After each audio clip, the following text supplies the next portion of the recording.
세상을 바꾼 우연한 발견, 한 기자의 용기 있는 선택이 불러온 파격적인 진실이 밝혀집니다. 70년 넘게 미국 정부 기록 보관소 깊숙이 숨겨져 있던 비밀 문서를 발견한 순간 그녀의 인생은 완전히 달라졌습니다. 수십 년간 우리가 믿어온 상식이 뒤집히는 순간 이 문서는 절대 공개되면 안 됩니다. 정부 관리의 경고에도 불구하고 그녀는 진실을 파헤쳤고 결국 직업까지 잃었습니다. 하지만 왜?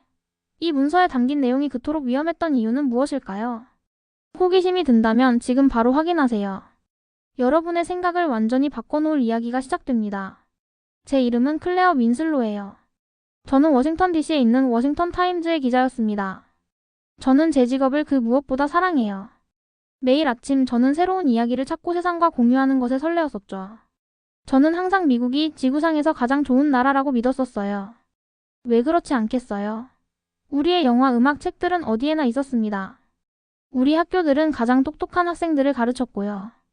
그리고 모든 사람들이 영어를 말하고 싶어 했었죠. 미국보다 더 좋은 곳은 없어요. 저는 지난주에 커피를 마시며 제 친구 리사에게 말했었어요. 우리 학교들이 최고고 영어는 분명히 누구나 배울 수 있는 가장 중요한 언어예요. 저는 한국 같은 다른 나라들에 대해 생각할 때 김치, 케이팝 밴드, 그리고 제 이웃이 보는 재미있는 한국 드라마만 알고 있었습니다. 저는 한국이 미국에 없는 특별한 것을 가지고 있을 거라고 생각해 본 적이 없었어요. 왜 그럴까요? 미국은 모든 것을 가지고 있으니까요. 그렇죠? 어제 비가 쏟아지는 가운데 저는 국립기록보관소 건물로 서둘러 들어갔었어요. 그곳은 우리 정부가 가장 중요한 오래된 문서들을 보관하는 대리석 기둥이 있는 거대한 장소였습니다. 복도에는 오래된 책과 가구, 광택제 냄새가 나고 있었죠. 저는 미국 교육 역사에 관한 기사를 조사하고 있었어요. 신나는 것은 없고 그저 작은 기사를 위한 사실과 수치들이었죠. 두꺼운 안경과 회색 머리를 가진 기록 보관소 관리자인 젠킨스 씨는 저를 천장까지 먼지 묻은 나무 상자들이 쌓여있는 뒷방으로 안내했었어요. 이 상자들은 수십 년 동안 열리지 않았어요. 그는 파란 조끼에 손에 먼지를 닦으며 말했습니다. 90년대 이후로 아무도 이 섹션을 살펴보지 않았죠. 뭔가 흥미로운 것을 찾을 수도 있을 거예요. 저는 예의 바르게 고개를 끄덕였지만 많은 것을 기대하지는 않았어요. 그저 지루한 오래된 문서들을 파헤치는 또 다른 하루였죠. 3시간 동안 저는 상자들을 하나씩 열었어요. 제 손가락은 먼지로 회색이 되었고 구부리느라 등이 아팠습니다. 저는 특별한 것을 찾지 못했어요. 그저 학교 예산과 교사 훈련에 관한 오래된 보고서들 뿐이었죠. 그때 저는 구석에 밀려있는 상자를 발견했어요. 다른 것들보다 더 오래되어 보였고 옆면에는 희미한 글자가 찍혀 있었습니다. 한국의 미군 정부 1947년. 미국 교육 섹션에서 한국에 관한 상자가 무엇을 하고 있었을까요? 호기심에 저는 그것을 꺼내서 무거운 나무 뚜껑을 들었어요. 안에는 끈으로 묶인 노란색 폴더가 있었고 그 가장자리는 세월의 흐름으로 닳고 부드러워져 있었습니다. 이상하네요. 저는 조심스럽게 끈을 풀면서 혼잣말을 했었어요. 폴더 안에는 타이핑된 보고서들, 손으로 쓴 메모들, 그리고 한국 교실의 흑백 사진들이 있었습니다. 서류들을 넘기던 중 한 문장이 눈에 띄었고 제 심장이 더 빨리 뛰게 했어요. 한글은 학습과 문맹 퇴치를 위해 모든 기존 문자 체계 중 가장 효율적인 문자 체계임이 입증되었다. 저는 믿을 수 없어서 다시 읽었어요. 한글은 한국의 알파벳이었죠. 이 보고서는 그것이 세계의 영어나 다른 어떤 문자 체계보다 더 낫다고 주장하고 있었습니다. 이건 맞을 리 없어요. 저는 누가 저를 지켜보고 있는지 주위를 둘러보며 속삭였어요. 모든 사람들은 영어가 가장 발전된 언어라는 걸 알고 있어요. 이건 실수임에 틀림없어요. 제 뺨이 뜨거워졌어요.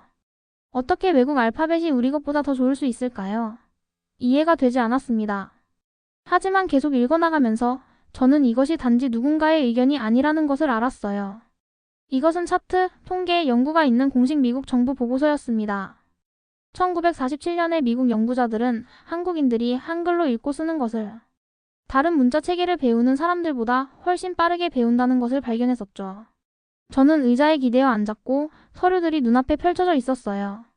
만약 이것이 사실이라면 왜 저는 이것에 대해 들어본 적이 없을까요?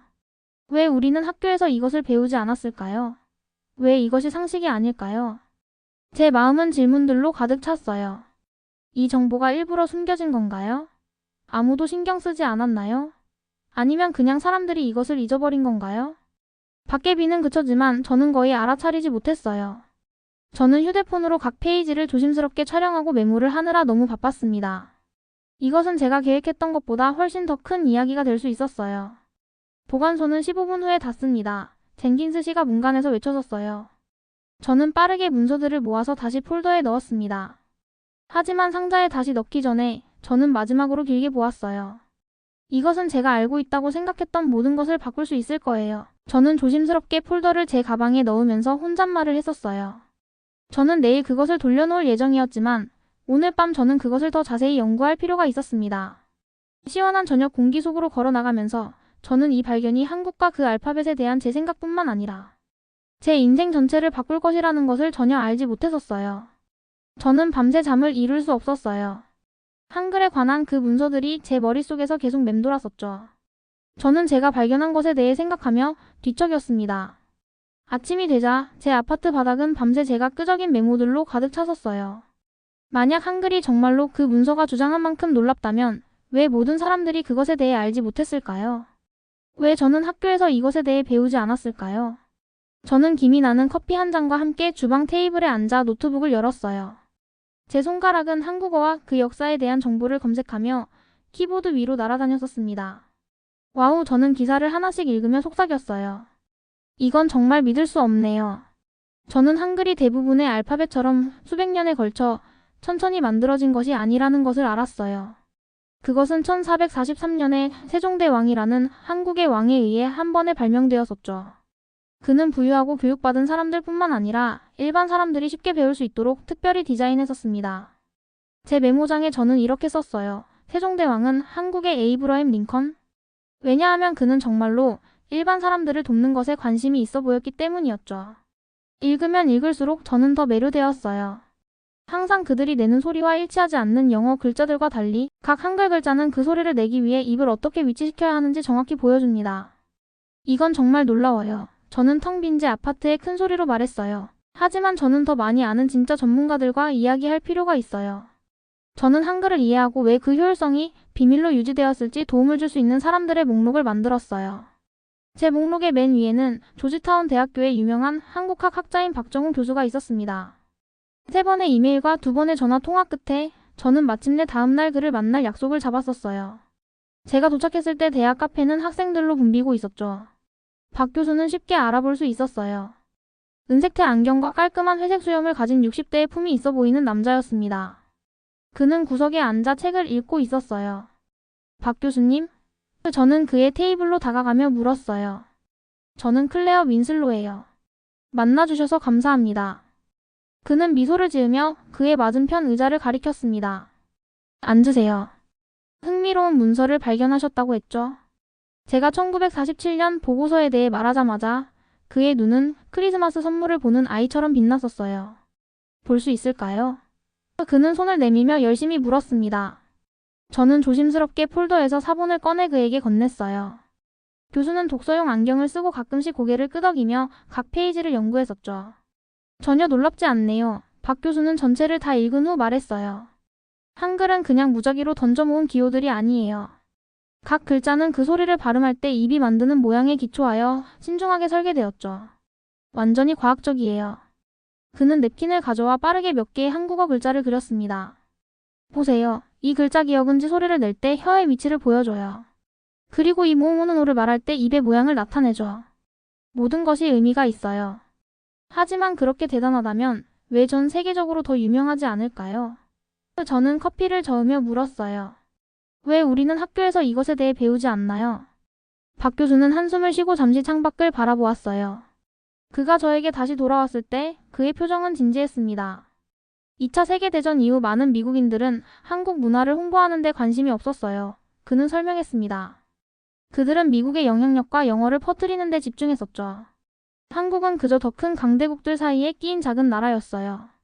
저는 뺨이 따뜻해지는 것을 느꼈어요. 저는 항상 미국이 세계와 최고의 지식을 공유한다고 믿었었습니다. 우리가 다른 나라들을 도왔다고요. 우리가 무엇보다 진실을 가치 있게 여긴다고요. 그러니까 이 정보는 숨겨졌다는 말씀이신가요? 저는 이제 더 조용한 목소리로 물었어요. 적극적으로 숨겨진 것은 아니지만 분명히 홍보되지는 않았죠. 박 교수는 신중하게 대답했습니다. 당시에는 정치적인 이유가 있었어요. 냉전이 시작되고 있었고 미국은 아시아에서의 소련 영향력을 우려했었죠. 미국 문화를 홍보하는 것이 공산주의와 싸우는 데 중요하다고 여겨졌어요. 저는 교수에게 감사를 표하고 더 많은 질문들이 머릿속에서 맴도는 채로 떠났어요. 저는 보고서가 작성되었을 때 실제로 그곳에 있었던 사람, 모든 것을 직접 목격한 사람을 찾아야 했습니다. 많은 전화, 이메일 그리고 막다른 길 끝에 저는 마침내 엘리사 워커를 찾았어요. 1947년 한국에서 미군정 교육부의 비서로 일했던 87세 여성이었죠. 이틀 후 저는 버지니아 알렉산드리아에 있는 그녀의 작은 아파트 건물 밖에 서 있었습니다. 초인종을 누르자 제 심장이 뛰었어요. 문이 열리자 곱슬거리는 하얀 머리카락과 제가 본 중에 가장 밝은 파란 눈을 가진 작은 여성이 나타났습니다. 그녀의 나이에도 불구하고 그녀는 똑바로 서 있었고 목적을 가지고 움직였어요. 기자분이 틀림없군요. 그녀는 따뜻한 미소와 함께 말했어요. 들어오세요. 차를 준비했어요. 엘리사의 아파트는 책과 액자에 든 사진들로 가득 찼었어요. 많은 사진들은 미국 군인들과 한국 민간인들과 함께 서 있는 젊은 시절의 엘리사를 보여주고 있었습니다. 계피와 차향기가 공기를 가득 채웠어요. 우리가 앉은 후 저는 조심스럽게 그녀에게 문서를 보여드렸어요. 그녀의 손가락은 페이지를 만지작거리며 약간 떨렸습니다. 저는 이 보고서를 타이핑했던 것을 기억해요. 엘리사는 눈물이 그녀의 눈에 고이며 말했어요. 각 페이지를 타이핑하면서 저는 놀랐었죠. 한국 학생들은 한글을 사용하여 단 몇 주 만에 읽고 쓰는 법을 배웠어요. 영어로 같은 기술을 배우는 데는 훨씬 더 오랜 시간이 걸렸을 거예요. 그럼 보고서가 정확한가요? 저는 몸을 앞으로 기울이며 물었어요. 절대적으로요. 엘리사는 종이를 단호하게 두드리며 확인했습니다. 저는 제 눈으로 결과를 봤어요. 한글은 놀라워요. 각 글자가 의미가 있어요. 모음은 하늘, 땅, 인간을 나타내죠. 자음은 그것들을 말할 때 혀와 입의 모양을 보여줘요. 그녀는 계속하기 전에 차를 한 모금 마셨어요. 알아요. 한국인들은 그들의 알파벳을 매우 자랑스러워했었죠. 그들은 우리에게 그것이 특별히 일반 사람들이 읽고 쓰는 것을 돕기 위해 그들의 왕에 의해 만들어졌다고 말했어요. 저는 그것이 너무 영감을 주는 일이라고 생각했었죠. 저는 한글이 왜 특별한지 이해하기 시작했지만 여전히 그런 중요한 정보가 오랫동안 간과될 수 있었다는 것을 믿을 수 없었어요. 저와 이것을 공유해 주셔서 감사합니다. 저는 떠날 준비를 하면서 엘리사에게 말했어요. 왜 이것이 널리 공유되지 않았는지 더 알아볼 거예요. 엘리사는 놀라운 힘으로 제 손을 잡았어요. 그녀의 눈은 갑자기 진지해졌습니다. 조심하세요, 얘야. 그녀는 경고했어요.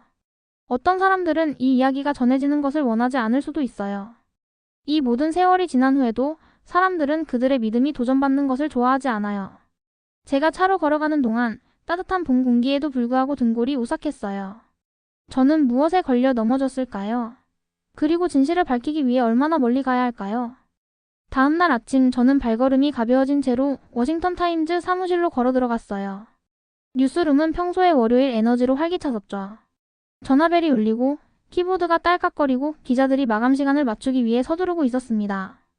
저는 톰슨 씨의 사무실로 곧장 향하면서 동료들에게 인사를 고개 끄덕이며 건넸어요. 저는 톰슨 씨 밑에서 5년 동안 일했었고 그는 항상 제 보도를 존중해 주었어요. 분명히 그는 이 이야기가 얼마나 중요한지 알아볼 거예요. 저는 증거가 담긴 폴더를 꼭 쥐고 그의 문을 두드렸어요.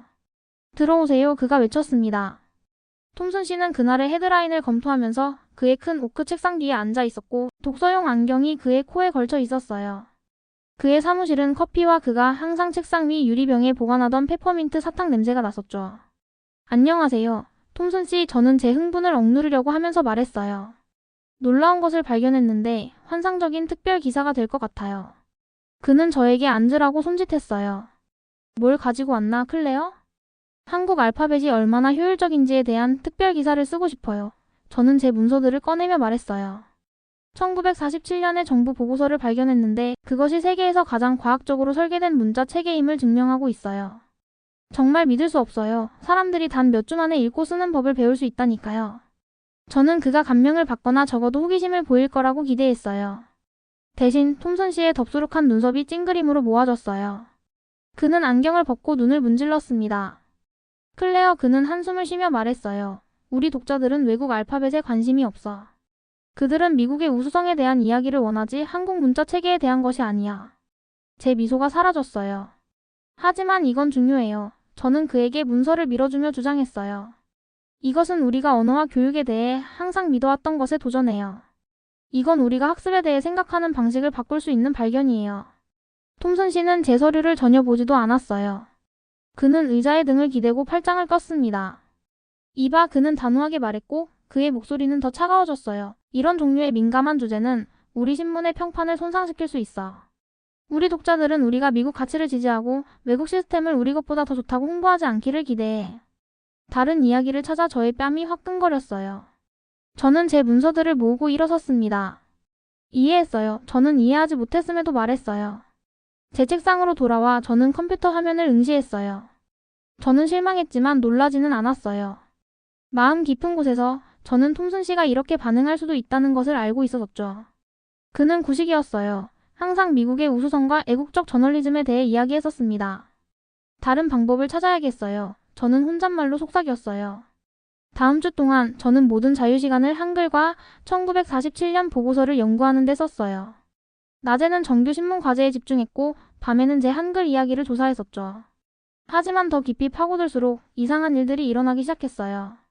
먼저 제가 원본 문서를 다시 확인하기 위해 국립기록보관소로 돌아갔을 때 젠킨스 씨가 불편한 표정으로 입구에서 저를 맞았습니다. 죄송합니다. 윈슬로 씨, 그는 제 눈을 피하며 말했어요. 한국 문서가 담긴 상자는 일시적으로 이용할 수 없습니다. 이용할 수 없다고요? 왜요? 저는 물었어요.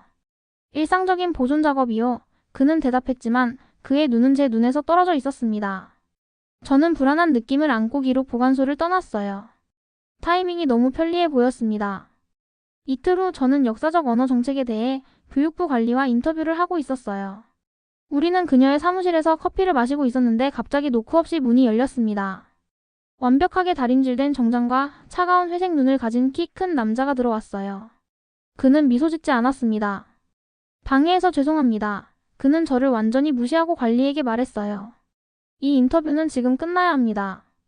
보안 프로토콜입니다. 관리는 혼란스러워 보였지만 고개를 끄덕이고 일어섰어요. 제가 항의하기도 전에 그 남자는 저에게 돌아섰습니다. 윈슬로 씨, 그는 차갑게 말했어요. 저는 국무부의 제레미 콜맨입니다. 국립기록보관소에서 가져간 문서들을 48시간 이내에 반환해야 합니다. 그것들은 민감한 정보를 포함하고 있습니다. 제 가슴 속에서 심장이 뛰었지만 저는 제 목소리를 안정적으로 유지하려고 노력했어요. 이것들은 70년도 더 된 역사적 문서들이에요. 저는 말했어요. 어떻게 그것들이 지금 민감할 수 있죠? 국가안보 문제입니다. 제레미는 눈 한 번 깜빡이지 않고 대답했어요. 불이행 시 심각한 결과를 초래할 것입니다. 그는 저에게 명함을 건네고 나갔고 저는 그곳에 충격받고 혼란스러운 채로 서 있었어요. 그날 밤 저는 너무 긴장해서 잠을 이루지 못하고 제 아파트를 왔다 갔다 했어요. 저는 모든 것의 복사본을 만들어 놓았지만 그래도 왜 국무부가 관여했을까요? 왜 그들은 한국 알파벳에 관한 오래된 보고서에 신경을 썼을까요? 그 위협은 이 이야기에 제가 처음 생각했던 것보다 더 많은 이야기가 있다는 것을 저에게 확신시켰을 뿐이었어요. 자정이 지난 직후 제 전화가 울려 저를 깜짝 놀라게 했어요. 저는 그 번호를 알아보지 못했습니다. 여보세요? 저는 조심스럽게 대답했어요. 클레어 윈슬로 씨인가요? 그 남자의 목소리가 물었어요. 그는 약간의 남부 억양과 함께 나이가 더 많아 보였어요. 누구시죠? 저는 대답했어요. 제 이름은 리처드 매튜입니다. 저는 예전에 CIA에서 일했어요. 당신이 1947년 한국어 보고서에 대해 질문을 하고 다닌다는 말을 들었습니다. 제 손이 전화를 꽉 쥐었어요. 어떻게 그걸 아셨어요? 저는 아직도 정부에서 일하는 친구들이 있어요. 그가 말했어요. 잘 들으세요. 우리는 만나야 합니다. 하지만 전화로는 안 됩니다. 내일 오후 2시 링컨 기념관에서요. 리플렉팅 풀을 바라보는 계단에 앉으세요. 제가 알아볼 수 있도록 빨간색 옷을 입으세요. 제가 더 질문을 하기도 전에 그는 전화를 끊었어요. 다음 날은 햇볕이 났지만 서늘했어요. 저는 지시받은 대로 빨간 스카프를 두르고 링컨 기념관 계단에 앉았는데 마치 스파이 영화에 있는 것 같은 느낌이 들었어요. 관광객들이 제 주변에서 사진을 찍고 있었습니다. 정확히 오후 2시에 네이비블루 재킷을 입은 노인이 제 옆에 앉았어요. 그는 하얀 머리카락과 눈 주변에 깊은 주름이 있었지만 그의 나이에 비해 건강해 보이고 정신이 또렷했습니다. 걸어요, 리처드는 조용히 말했어요. 움직일 때 도청당하기가 더 어려워요. 우리가 리플렉팅 풀을 따라 산책하는 동안 리처드는 저에게 충격적인 진실을 말해주었어요. 저는 1960년부터 1965년까지 한국에서 일했어요. 그는 낮은 목소리로 설명했습니다. 그때까지 저는 당신이 찾은 보고서들을 봤었죠. 하지만 우리는 그것들을 홍보하지 말라는 엄격한 명령을 받았어요. 왜요? 저는 물었어요. 그는 한숨을 쉬었어요. 미국은 냉전 동안 한국에서의 소련 영향력을 우려했었어요. 우리는 영어 교육을 장려하고 한글의 이점을 축소했는데 이는 미국 문화적 영향력이 퍼지기를 원했지 한국 문화적 자부심이 퍼지는 것을 원하지 않았기 때문이었죠. 모든 것이 공산주의를 저지하고 미국의 힘을 확장하는 것에 관한 것이었어요. 그래서 정부가 의도적으로 연구를 숨겼다는 거예요? 저는 분노와 슬픔이 섞인 감정으로 물었어요. 정확히 숨긴 것은 아니에요. 리처드는 수정했어요. 하지만 그들은 분명히 다른 나라의 시스템이 우리 것보다 더 좋다는 것을 보여주는 발견을 공개하지 않았죠. 그것은 미국의 방식이 항상 최고라는 서사에 맞지 않았어요. 우리는 걸음을 멈추고 리처드는 저를 마주 보았어요. 조심하세요, 윈슬로 씨. 그는 경고했어요. 어떤 사람들은 여전히 다른 나라들이 미국보다 어떤 일을 더 잘한다고 인정하는 것이 비애국적이라고 생각해요. 그들은 당신이 하고 있는 일을 좋아하지 않을 거예요. 상관없어요. 저는 제 결심이 더 강해지며 말했어요.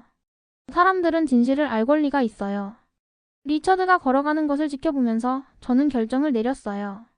만약 아무도 오래된 문서를 믿지 않는다면 저는 스스로 그것을 증명할 거예요. 저는 한글의 효율성을 보여주기 위해 직접 실험을 진행할 거예요. 이것은 더 이상 알파벳에 관한 것만이 아니었어요. 이것은 진실과 다른 사람들로부터 배우려는 우리의 의지에 관한 것이었습니다. 저는 다음날 아침에 계획을 가지고 일어났어요. 만약 정부와 제 신문사가 한글에 관한 진실을 인정하지 않는다면 저는 아무도 부정할 수 없는 명확한 증거로 직접 증명할 거예요. 먼저 저는 저를 도와줄 전문가들이 필요했어요. 저는 세 개의 지역 대학교 언어학과에 연락하여 제 프로젝트를 설명했습니다. 많은 교수들이 제 전화에 응답하지 않았지만 결국 저는 김 박사를 찾았어요. 조지타운의 한국어 교수였는데 그는 제 아이디어에 흥미를 보여줬죠. 저는 15년 동안 한국어를 가르쳐 왔어요. 김 박사는 커피를 마시면서 저에게 말했어요. 저는 항상 제 학생들이 다른 언어를 배우는 학생들에 비해 한글을 읽는 법을 얼마나 빨리 배우는지 알아차렸지만 아무도 제대로 된 비교 연구를 하지 않았어요. 함께 우리는 실험을 설계했어요. 우리는 10명의 대학생 3그룹에게 동일한 조건에서 한글, 영어 또는 일본어 문자 체계를 가르칠 거였어요. 각 그룹은 같은 양의 수업 시간, 같은 학습 자료, 그리고 비슷한 경험을 가진 교사들을 가질 거였습니다. 자원봉사자를 찾는 것은 놀랍게도 쉬웠어요. 우리는 무료 언어 수업을 제공했고 대학생들은 그 기회를 잡으려고 달려들었었죠. 실험은 6주 동안 지속될 예정이었고 매주 진행 상황을 측정하기 위한 테스트가 있을 거였어요. 저는 관찰하기 위해 정기적으로 수업을 방문했어요. 대조적인 점이 눈에 띄었습니다. 2주차가 끝날 무렵 한글 그룹은 이미 간단한 문장을 읽고 있었어요. 영어와 일본어 그룹은 여전히 기본 문자와 소리를 배우느라 고군분투하고 있었죠. 마법 같아요. 한글을 배우는 학생 중 한 명인 티나가 말했어요. 글자들이 실제로 입을 어떻게 위치시켜야 하는지 보여줘요. 정말 이해가 잘 돼요. 6주 후 우리는 세 그룹 모두를 읽기 속도, 쓰기 정확도, 발음에 대해 테스트했어요. 결과는 제가 예상했던 것보다 더 극적이었습니다. 한글을 배우는 학생들은 단 몇 주 만에 기본 문장을 읽고 쓸 수 있었어요. 그들은 다른 그룹보다 새로운 단어를 훨씬 빨리 배웠습니다. 소리와 글자를 맞추는 테스트에서 한글은 97%의 정확도를 보였는데 이는 영어 68%나 일본어 71%보다 훨씬 높았죠.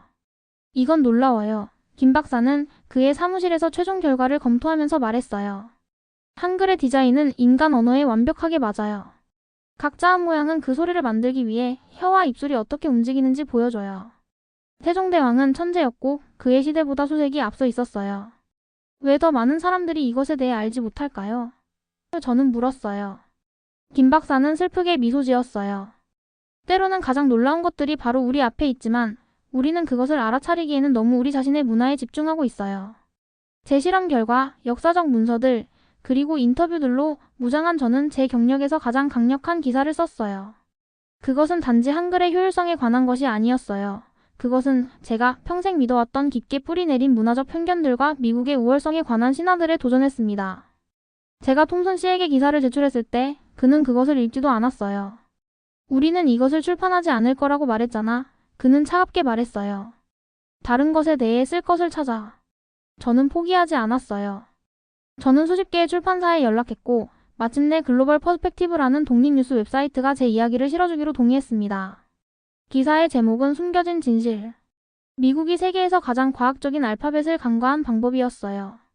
그것은 모든 것을 포함했어요. 1947년 연구의 과학적 증거, 엘리사 워커의 목격자 증언, 박 교수의 학문적 분석, 리처드 매튜의 내부자 고백, 제 자신의 실험 결과. 저는 그것이 온라인에 출판되는 것을 보기 위해 자정까지 깨어 있었어요. 마침내 그것이 나타났을 때 제 손은 그것을 읽으면서 떨리고 있었습니다. 거기 있었어요. 진실. 누구나 볼 수 있도록. 저는 오전 6시에 제 전화가 울리기 시작하기 전까지 단 몇 시간만 잤어요. 그것은 하루 종일 멈추지 않았습니다. 다른 기자들이 저를 인터뷰하고 싶어 했어요. 한국 학자들이 감사 이메일을 보내고 있었습니다. 일반 독자들은 소셜미디어에서 제 기사를 공유하고 있었어요. 한국에 이렇게 놀라운 알파벳이 있다는 걸 몰랐어요. 한 댓글에 적혀 있었어요. 왜 우리는 학교에서 이것을 배우지 않았을까요? 다른 사람이 물었어요. 정오까지 제 기사는 5만 번 이상 조회되었어요. 저녁까지 그것은 20만 번 조회되었고 한국어를 포함한 6개 언어로 번역되었습니다. 하지만 모두가 기뻐하지는 않았어요. 정부 관리들은 제 조사를 구식 문서로 국가 안보를 위협하는 것으로 비난하는 성명을 발표했습니다. 보수적인 뉴스 채널들은 저를 미국의 가치를 훼손하는 정치적 선동가라고 불렀어요. 다음 날 아침 톰슨 씨가 저를 그의 사무실로 불렀어요. 그의 얼굴은 분노로 붉어져 있었습니다. 꽤 혼란을 만들었군. 그는 제 기사가 표시된 그의 컴퓨터 화면을 가리키며 말했어요. 우리는 중요한 사람들로부터 불만을 받고 있어. 광고주들이 후원을 철회하겠다고 위협하고 있어. 우리가 어떻게 할지 결정하는 동안 너를 휴가 보내고 있어. 진실을 말한다고 저를 해고하는 건가요? 저는 물었어요. 직접적인 지시를 불복종한 것에 대해 해고하는 거야? 그는 대답했어요. 오늘 책상을 정리해. 저는 마지막으로 워싱턴 타임즈 사무실을 떠났어요. 제 소지품이 담긴 작은 상자를 들고서요. 저는 절망해야 했을 거예요. 명망 있는 신문사에서의 제 경력이 끝났으니까요. 하지만 대신 저는 이상하게 가벼운 느낌, 거의 평화로운 느낌이 들었어요. 제가 거리를 걸어가고 있을 때 한 젊은 한국계 미국인 여성이 저를 멈춰 세웠습니다. 클레어 윈슬로 씨인가요? 그녀가 물었어요. 제가 고개를 끄덕이자 그녀는 계속했어요. 그냥 감사하다고 말하고 싶었어요. 제 할머니가 어렸을 때 저에게 한글을 가르쳐 주셨지만 제가 당신의 기사를 읽기 전까지는 그것이 얼마나 특별한지 이해하지 못했어요.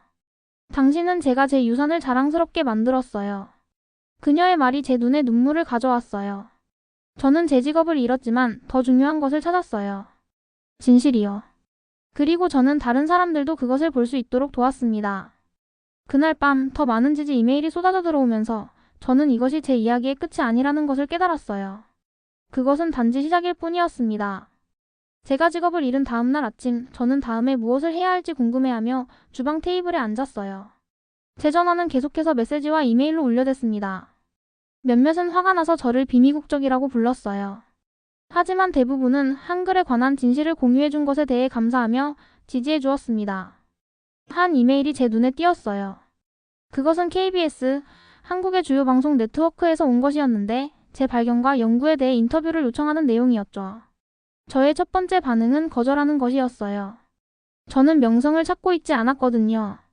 하지만 그때 저는 이것이 더 많은 사람들에게 진실을 전달할 기회라는 것을 깨달았습니다. 네, 저는 답장했어요.